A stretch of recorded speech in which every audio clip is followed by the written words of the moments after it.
To begin our program today, we will begin in the same way that the Congressman Kweisi Mfume, begins each day with prayer. It's my honor to introduce Congressman Mfume's minister and friend, Reverend Dr. Harold Carter, for our invocation. Thank you, Ms. Martinez. Let's bow our head and humble our hearts in the presence of our God. Oh, gracious God, we gather in this historical building and place. Thank you, oh, gracious God, for a new day, even as we believe for a new dawning, new horizons and new vistas, as we have come from near and far to stand this day with your servant Kweisi Mfume. We thank you, O gracious God, for his dear wife, and thank you for his family. And pray, O gracious God, that your will be done. As we assemble here by your grace and by your mercy, we are ever mindful of the times that we're in. And we know that this particular time, this era, demands sacrifice, demands strength, demands vision that seemingly seems to be missing in so many places of high leadership. But we stand with one whom we believe is able to fill the void and to call us to even higher heights, take us to even deeper depths. So as we look ahead and express our appreciation to you for your sustaining grace and keeping power, oh, gracious God, that you will put your favor on one whom we believe and hope can meet the needs not only for this present age, but even years to come. Knowing how you have already positioned him, even from the late 80s, 87 through 96. And for this we're grateful. And then you took him to a brand new vista through the NAACP. But we stand here today believing that the work is not over yet. And there's still much work to be done. And so, oh God, through the power of your Holy Spirit, yes, in the name of Jesus Christ, his Lord, his Savior. Yes. We place him now in your care anew as we invoke your presence to be upon him and upon the work that you, and we believe, you prayerfully assigned to his heart and hands. We will not close this prayer without thanking you for the life and memory of Elijah Cummings. Yes. And thank you, oh God, for how you used him in such a powerful manner and a powerful way.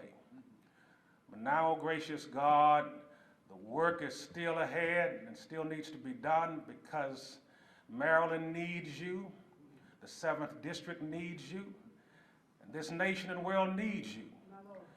And without you, we know that we will fail. So have your way as we believe that your will be done and that you will protect him, that you will cover him, that you will let no hurt, harm, or danger befall him. Because we know that if he moves ahead, the enemy is going to get busy. Yes. In fact, the enemy is already busy. Yes. But again, we know that you have all power. Yes. And so we ask that you will see him through. Yes. And again, we believe that your will be done. In the precious and saving name of Christ Jesus, the people of God said, amen. Amen. Amen. Amen. Thank you, Reverend Dr. Harold Carter, for that powerful invocation. It is my pleasure to introduce our gracious host, the director of the Reginald F. Lewis Museum, Jackie Copeland.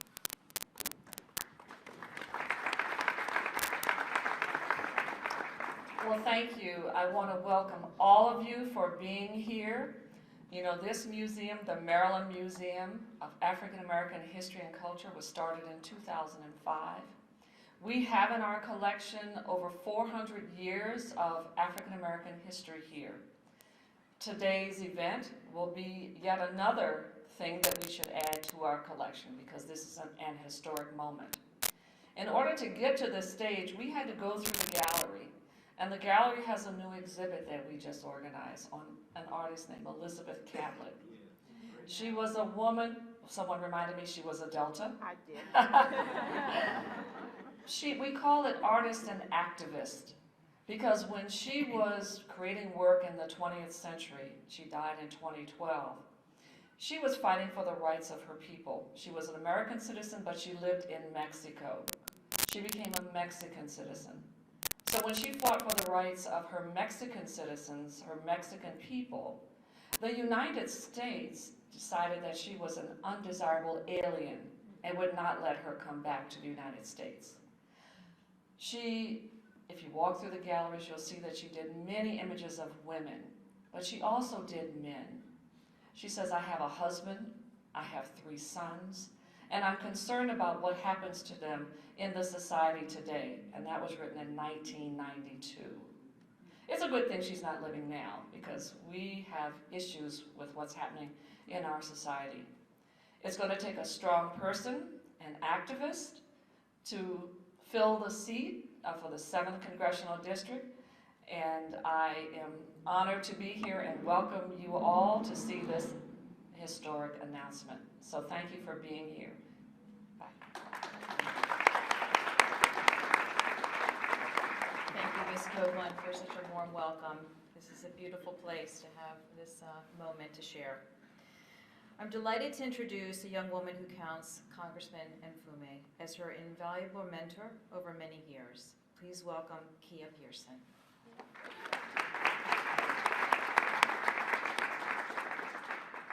Good afternoon. I'm honored to be here today, and I'm so honored to introduce Professor Larry Gibson.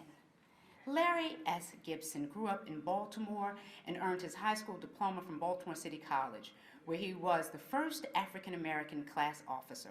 From 1960 to 1964, Gibson attended Howard University, my alma mater, in Washington, D.C., where he was the student body president, the chairperson of the D.C. Students for Civil Rights, and a member of Kappa Alpha Psi fraternity.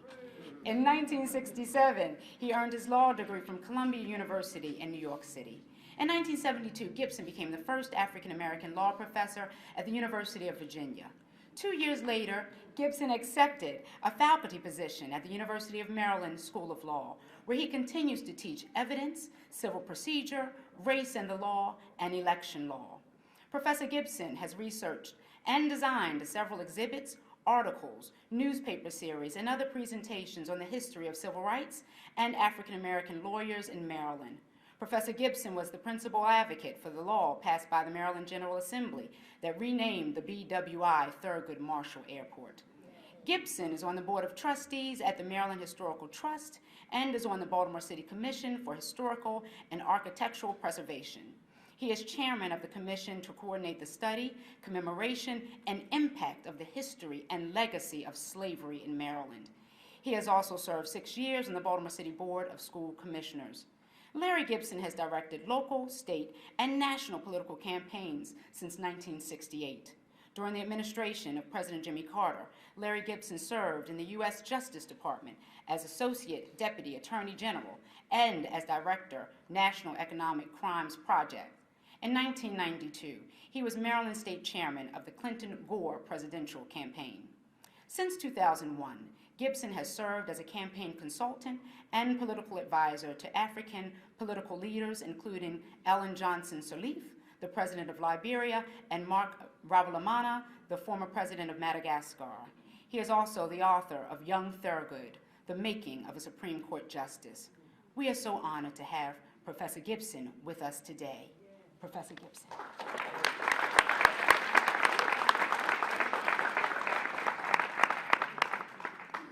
I first met Kweisi Mfume in 1972. We worked for the same man, the famous rhythm and blues entertainer James Brown. I was a young lawyer and represented James Brown's business interests in Baltimore, which included radio station WEBB. The station manager, Diamond Jim Sears, hired as an on-air DJ this young man from Turner Station with a strange-sounding name. He wore a Donny Hathaway-type Big Apple hat and bell-bottom pants, but he was articulate and very bright. After a few months on the air, it became clear that Kweisi Mfume was interested in much more than just music, as he kept working into the program a content about political commentary on civic events. Now, James Brown was a rather conservative businessman, and he wasn't so happy with Kweisi's increasing issue-oriented program. Now, I'm not sure whether he fired Kweisi, but they did come to a party. Kweisi just relocated over to Morgan State and began organizing a radio station there. In 1968, Kweisi Mfume decided to run for political office, the Baltimore City Council.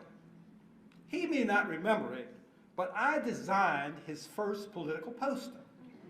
It had two candidates on it, Michael Mitchell and Kweisi Mfume. Both of them won. Mitchell won comfortably. Mfume, he won by just 3 votes. That led some of us to start calling him Landslide Mfume. It certainly gave him a keen understanding that every vote counts. After a successful tenure in the Baltimore City Council, Mfume was elected to Congress from the 7th Congressional District following the retirement of our beloved Parent J. Mitchell. Congressman Mfume quickly rose in national stature as a leader in Congress, and he served as chair, as we know, of the Congressional Black Caucus. He won a re-election 4 times, each with wide margins. Then Congressman Mfume did something for which every one of us should be eternally grateful. He saved the national NAACP.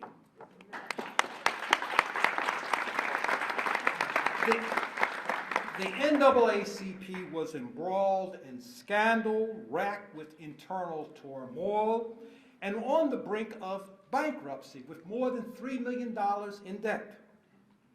Kweisi decided to leave his safe seat in Congress and try to save that venerable organization. And as president of the national NAACP, he traveled back and forth across the nation to state and local NAACP conferences and meetings. He went to hundreds of events and conferences, to corporate offices and foundations, all while at the same time rebuilding the NAACP staff at the home office. And by the time he left the NAACP 9 years later, he had restored the organization to sound footing. The staff and the program were stabilized, the debt was gone, and the NAACP actually had a small surplus. Since leaving the NAACP, Congressman Cummings has undertaken several leadership positions in important national health and education organizations, while at the same time he has stayed grounded in Maryland. For example, for many years, he has served as a member and as a chair of the Morgan State University Board of Regents. He's also had a continuous national impact through hundreds of speeches that he has delivered around the country, and through his highly regarded blog, the Mfume group.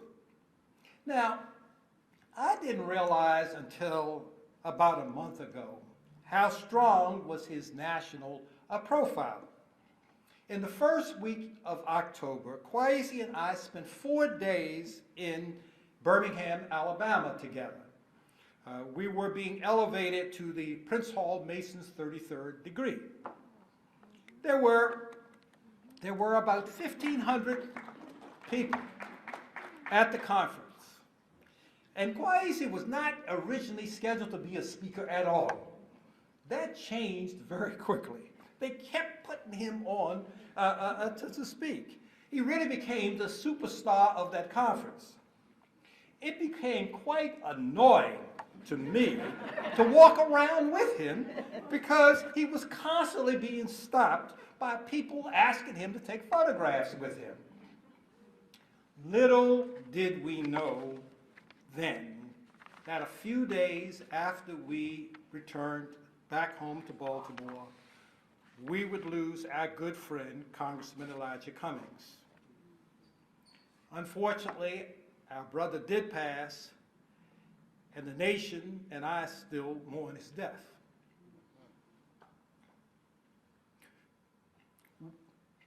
We are now faced with this quick series of elections for this congressional seat. I have asked, I have urged, I have begged Kweisi Mfume to step forward. We need Congressman Kweisi Mfume in Washington.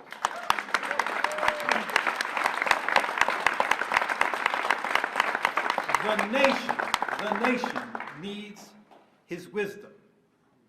The district would greatly benefit from his experience, and his congressional seniority. I cannot say it any better than did Dutchie Trachtenberg, then president of the Maryland chapter of the National Organization of Women in 2006, when now endorsed Mfume in his bid for U.S. Senate. Ms. Trachtenberg said, quote, "Kweisi always speaks truth to power, and this is exactly the kind of representation that Maryland women need and deserve," end of quote. I believe that Kweisi is not only what Maryland women need and deserve, but he's also what our men, our children, our important institutions, our district, and our democracy need and deserve. And so therefore, it is with honor that I present to you the Honorable Kweisi Mfume. Hello.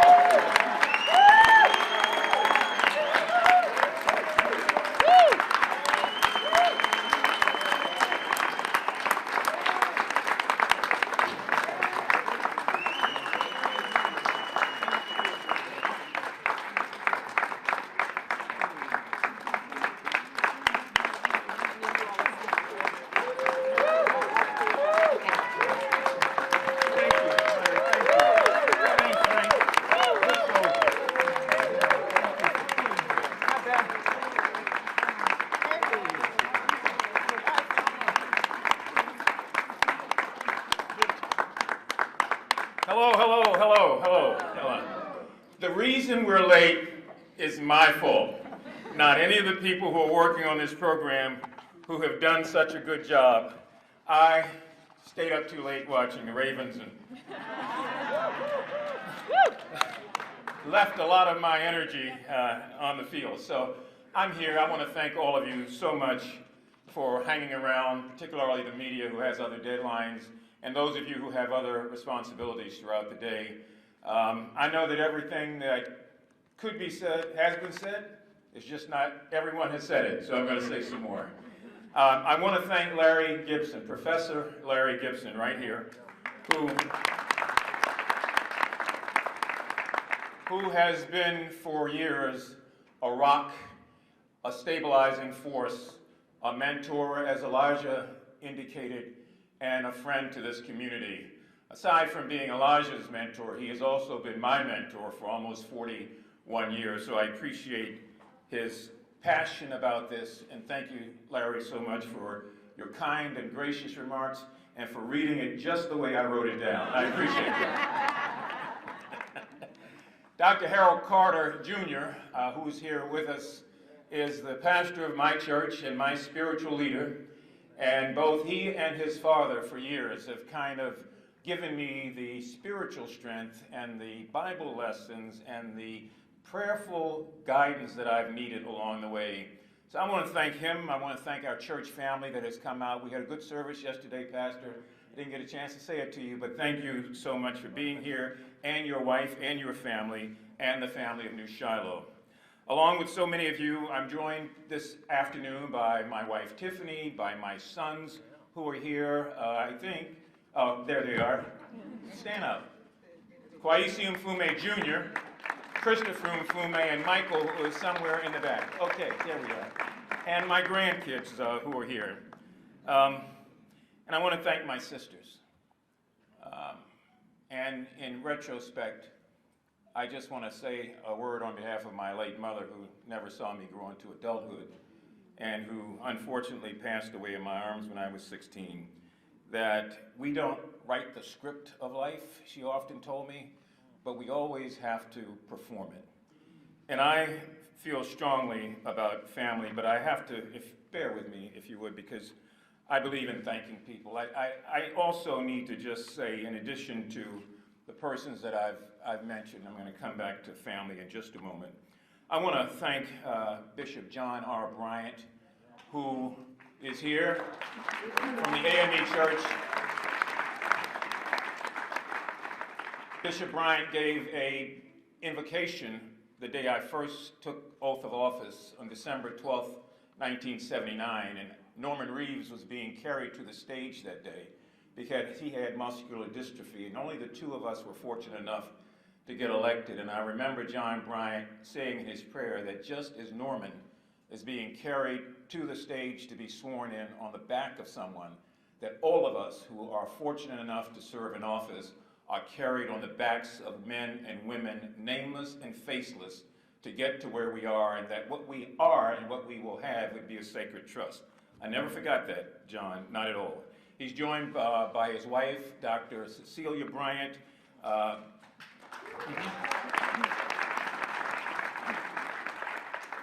By one of the first interns I ever had, my adopted son, who I took to get his driver's license and who worked for me and who's gone on to do great things. All of you know him as Reverend Jamal Bryant from Atlanta.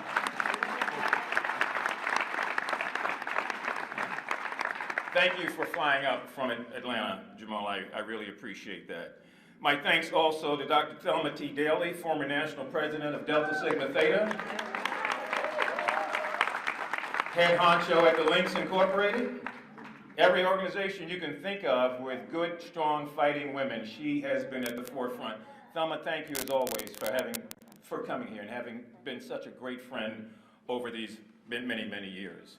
Ms. Beth Wong, who was with our 2006 campaign, has signed up again. Beth, where are you? We're kind of putting the gang and the band back together again, like the Blues Brothers. Dave Shapiro, former delegate, and my buddy from many, many years, who's here. Thank you, David, and thanks so much for making the time to be here. Frank Babushi, who I first ran into in the Schaefer administration, who's always been a good soldier. Frank, thank you. Thank you very much for being here.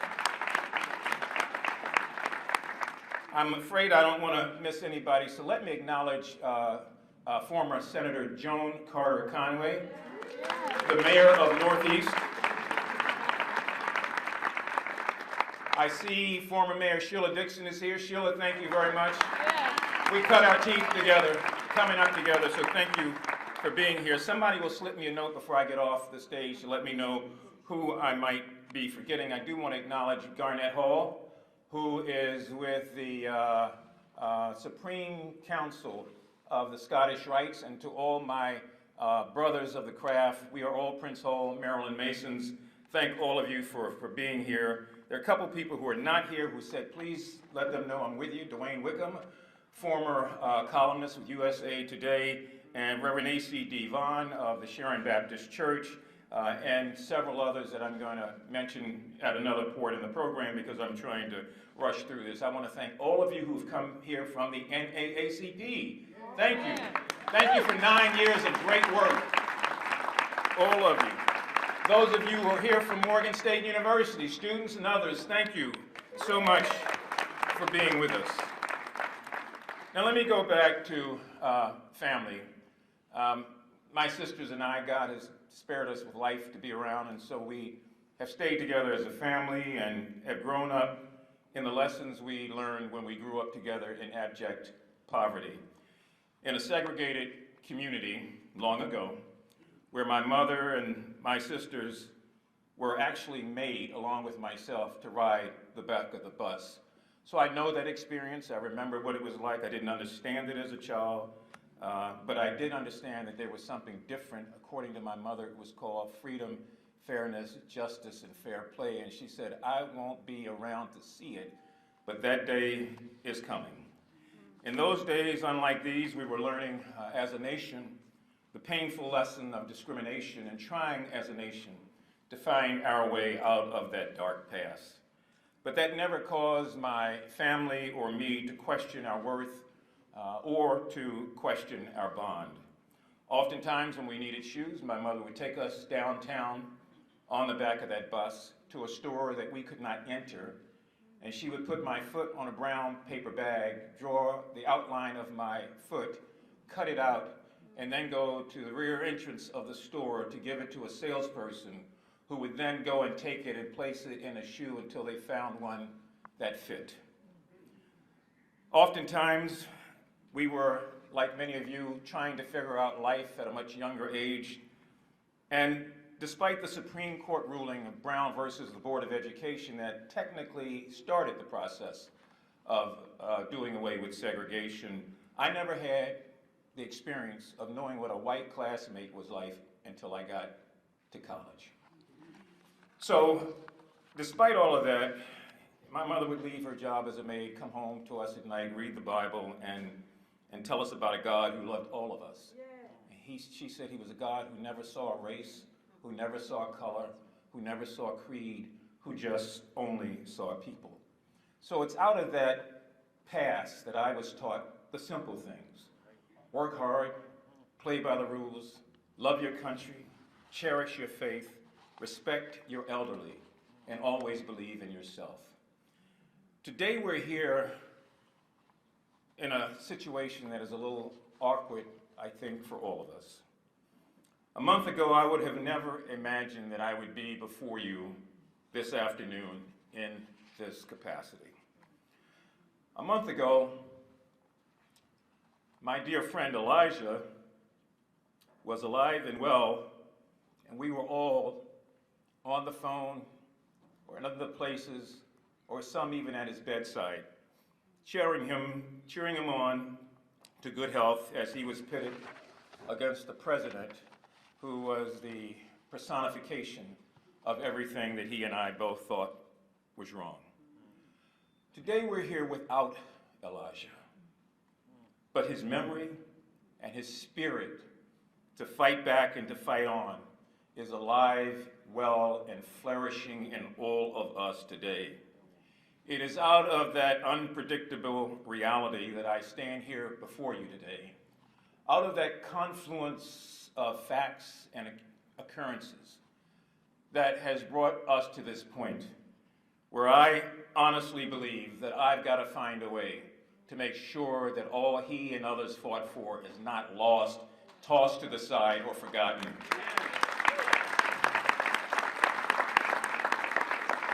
And so it's out of that context that I stand here before you today to announce my candidacy to return to the congressional seat of the 7th Congressional District of Maryland. And I need to do that with all of you. I need you with me. I need you with me. I need you with me because, like you, all of us believe in the American right to clean water, to clean air, to a good education for children, no matter what their zip code or surname is, that we need to make sure that we protect our energy and our environment, that we need fair and just immigration laws, that federal workers have a right to expect federal protection, that seniors all over the place, and I am one, have every right to believe that Social Security will continue to provide them with the smallest bit of hope, because without that there is no hope. And I would also think that all of you understand that most of us are just like anybody else. Most of us are average. We have a few geniuses among us and a liberal sprinkling of fools. And having said that, I ask all of you to join in this fight. Now, I couldn't do this without family, and my family has been very supportive. I mentioned earlier my sons and my sisters. I want to mention the other extension of my family, the McMillans. They're here, and I want to thank them very, very much for your prayers and for everything you've taught me, everything. And I would say to all of you who are community organizers, whether you're in Howard County or Baltimore County or Baltimore City, we are all one group together, and we've got to find a way to stay together to lift this district so that we might be able to bring about the kind of change that we all need. Trust me, if I were not trusted, prepared, and ready to go to work on day one, I would not be here.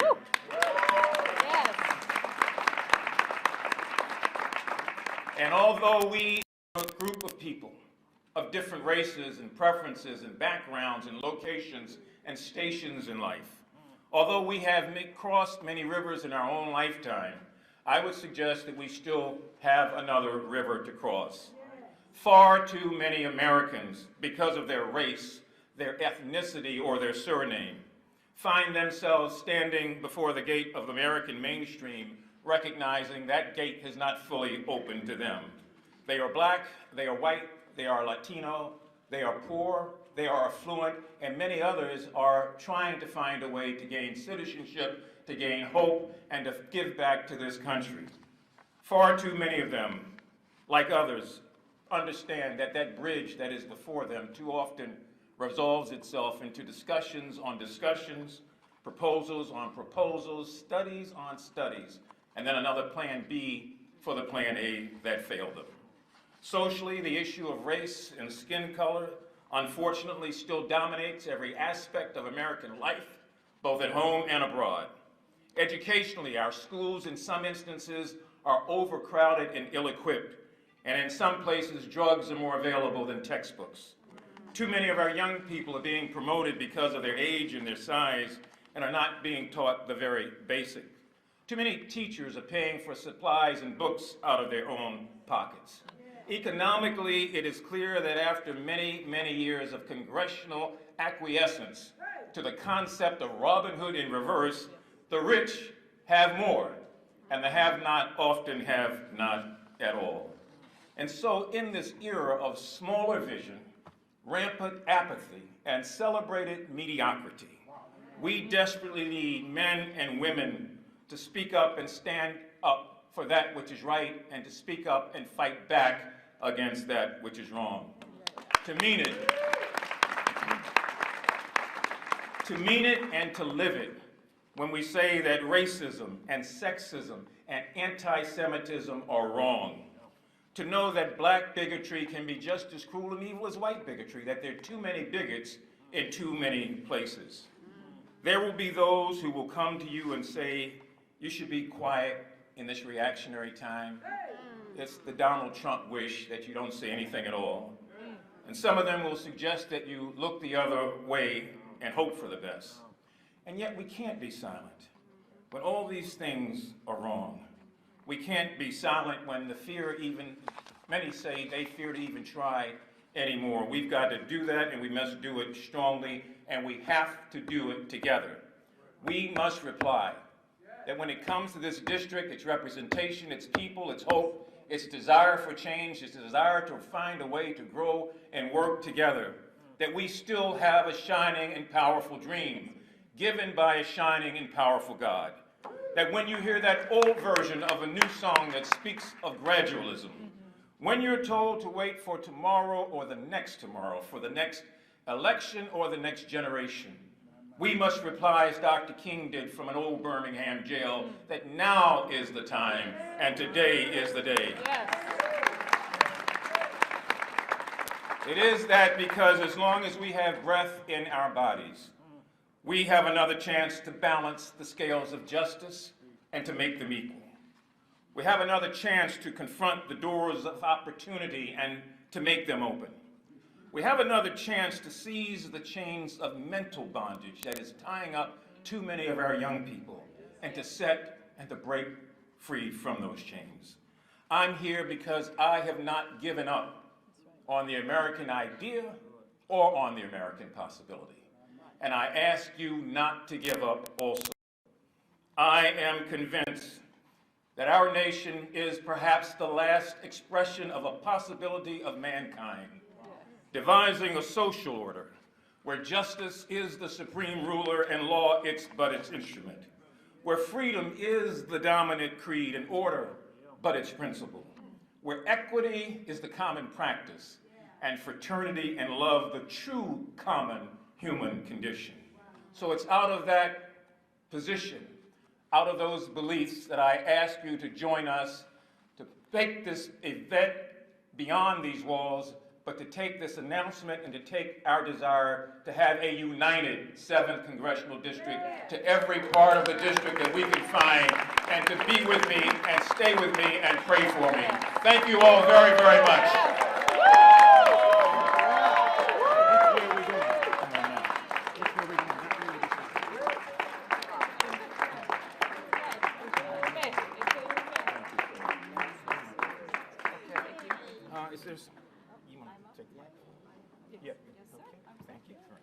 Thank you so much, Congressman Mfume, for those incredible remarks. And our future is very, very bright. And as someone who is a Howard County resident and also a business owner in Baltimore City, I am so proud. I'm so proud to stand here with you. Thank you so much. Thank you. God bless.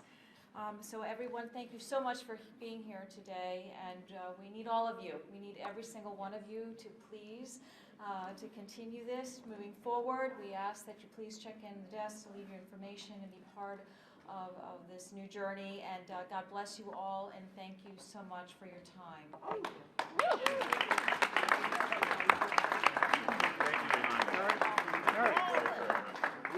Which direction? I think they're going to come over to the other room now. Yeah, he's going without you, and you're going wherever you want to go. He's going this way, right? No, he's going to say hi to the crowd. I'll get him. How you doing, sir? Thank you very much. Would you rather go into the